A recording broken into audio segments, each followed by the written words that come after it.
র্যাবের অপকর্ম বা অপকীর্তির ইতিহাস কিন্তু খুব বেশি নেই।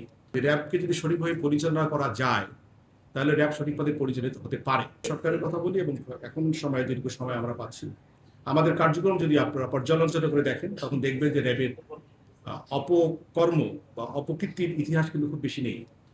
তার মানে এটাতেই প্রমাণিত হয় যে র্যাবকে যদি সঠিকভাবে পরিচালনা করা যায় তাহলে র্যাব সঠিকভাবে পরিচালিত হতে পারে।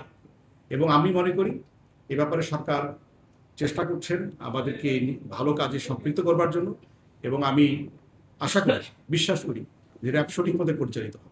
র্যাবের সংস্কার, রিস্ট্রাকচারিং, এই বিষয়গুলো সরকারের বিবেচনার বিষয়। তা আমরা নিজে থেকে এই বিষয়ে আপাতত কোনো কিছু করার প্রয়োজন পড়ছে না। আমাদের মূল প্রায়োরিটি হচ্ছে কাজটা করা। আমরা কাজটা করতে চাই। আর আমরা আভ্যন্তরীণ যে সমস্ত মেকানিজম আমাদের আছে, আপনারা জানেন যে মানবাধিকার বা অন্যান্য ত্রুটি যেগুলো আমাদের ফোর্সেস মধ্যে থাকবার কথা থাকে, সেগুলো কিন্তু আমরা অভ্যন্তরীণভাবে তদন্ত করি। এই ব্যাপারে কোনো কিন্তু ছাড় দেওয়ার কোনো সুযোগ নেই, কেউ ছাড় কিন্তু পাচ্ছে না।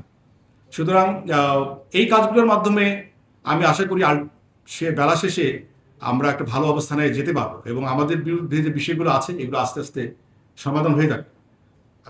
B optimistic. বিচার প্রক্রিয়ার সাথে সম্পর্কিত যে কোনো বিষয় আমাদের কাছে সহায়তা চাওয়া হলে আমরা সর্বোচ্চ সহায়তা প্রদান করব।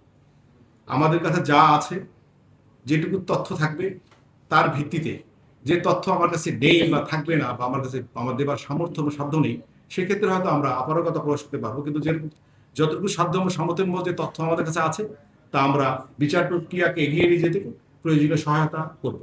আমাদের মূল কাজই হচ্ছে র্যাবকে জনগণের সামনে একটা ভালোভাবে উপস্থাপন করা, কাজের মাধ্যমে নিজেদেরকে প্রতিষ্ঠিত করা।